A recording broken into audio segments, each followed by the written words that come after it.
Welcome back. This is the third lesson on limiting reagents. So after this, you should be quite clued up on how to do this. So the first example we have here is the reaction between methane and water. Is a way of producing hydrogen gas to use as a fuel. Determine the restricting or the limiting reagent if 995 grams of methane is mixed with 2510 grams of water given the equation. So just check that the equation is balanced. It looks like it's balanced. So the mole ratio is 1 mole to 1 mole to 1 mole to 1 mole.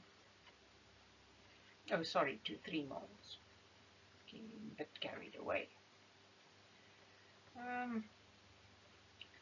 Then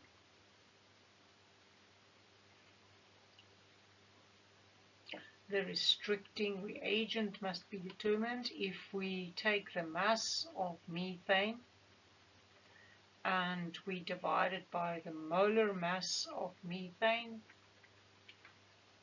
which is 16, 12 and 4 is 16, we get 995 divided by 16, 62.19 moles, and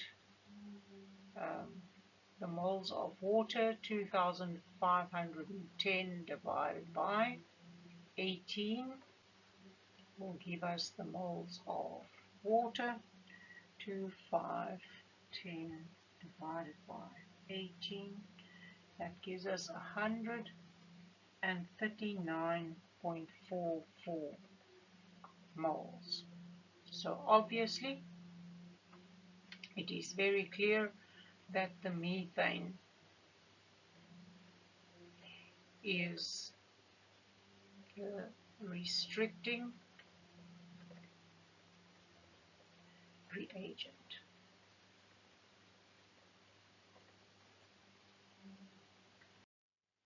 The second one, the thermite reaction, involves the preparation of iron from a mixture of aluminium powder and iron 3 oxide. The mixture contains 50 grams of aluminium and 50 grams of iron oxide, and the reaction equation is balanced as it's given there, which is the restricting reagent.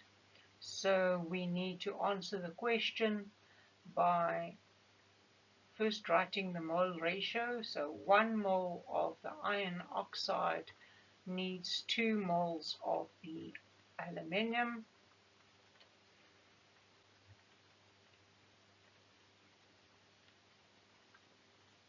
So the mass of each is 50 grams. 50 iron oxide's mass is 56.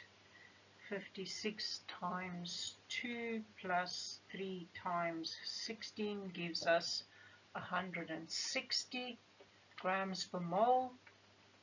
So that goes into 50 and we get 0.3125. The moles of aluminium, 50 grams divided by 27, I think. Let me just make sure. 27. 50 divided by 27 is 1.8519 moles. Okay, so we see that 0.3125 mole iron oxide needs double that,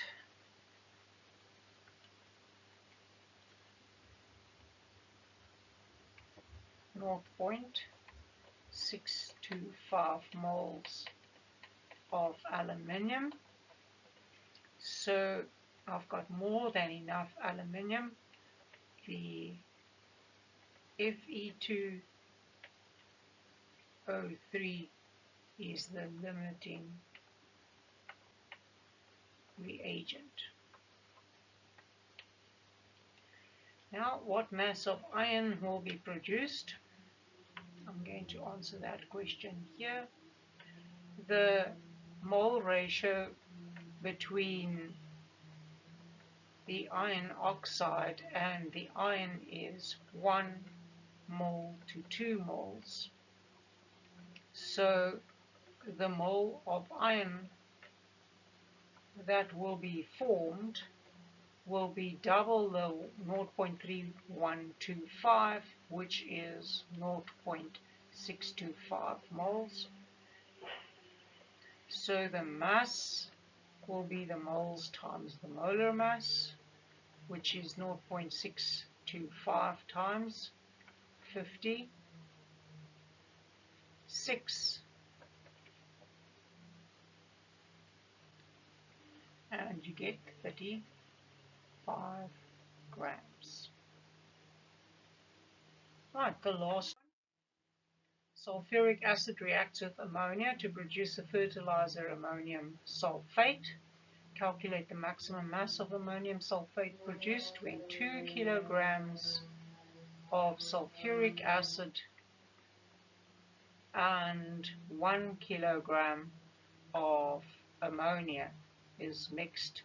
They want the mass of ammonium sulphate. They didn't mention restricting agent, but by now you should know that you should determine the restricting agent. Is it the sulphuric acid, where 1 mole of sulphuric acid reacts with 2 moles of ammonia?